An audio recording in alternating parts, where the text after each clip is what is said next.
Okay, this is 7.1, part 5. We are supposed to be writing these fractions or these rational expressions in lowest terms. We want to reduce 8z minus 24 over 4z minus 12.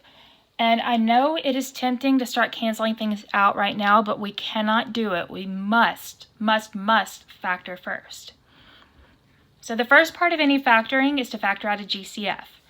In the top, I have an 8 that divides out of both of these. So I can write this as 8 times z minus 3 over. In the bottom, 4z minus 12, I can factor out a 4. And I get z minus 3. Neither of these factor any further, so both the top and the bottom are as factored as possible. Now we are allowed to reduce. I have a z minus 3 in the top and in the bottom. So those are gone. Now I simply have 8 over 4, which is a division. If I divide that by 4, I get a 1. Up here, I get a 2. This answer is 2. What that means is, as I can plug in any number except for, I guess, a 3, because a 3 would make that 12 minus 12, which is 0, and I can't have that. But any other number I plug in, I would do the arithmetic, and I would get to 2. That's what it's going to be every time.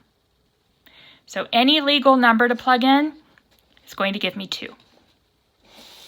Okay, so let's try some more. I want to reduce 6t squared minus 6t over 2t minus 2. And again, I want to factor first. I need a GCF.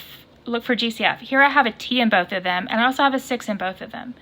So that factors out a 6t, which leaves me t minus 1. Don't forget the minus 1. I'm supposed to be able to distribute and get back to here. If I leave that off, I never get the minus 6t again. This is over. Here I can factor out a 2, leaving me with t minus 1. Now we can reduce. The t minus 1's cancel out. The 2 and the 6 also reduce. If I divide that by 2, I get a 1. If I divide this by 2, I get a 3. So what do I have left? All I have left down here is a 1, and I have a 3 and a t in the top. 3t is my answer. Anything I plug in that's a legal value, anything I plug in that does not make it undefined, is going to be the same as multiplying it by 3. I can plug in any number here, and I should get the same value. Okay, so let's look at 6 minus t over t minus 6. The first thing I do is I look to see if it factors, and if I'm just glancing at these, I don't think they factor. They're pretty simple. Whenever I look at something and I decide it doesn't factor, I go ahead and put it in parentheses. That reminds me it works as a unit or not at all. Now I look at these and I cannot cancel them out right now because they are not the same. But the only thing that is different is the order of subtraction. And we talked about this a little bit when we were talking about factoring by grouping. We said that you can always change the order of subtraction by factoring out a negative 1.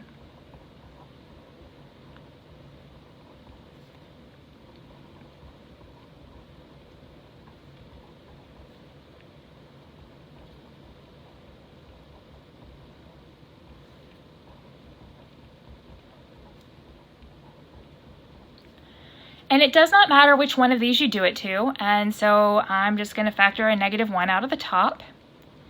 And every time you factor out a negative 1, it flips the signs.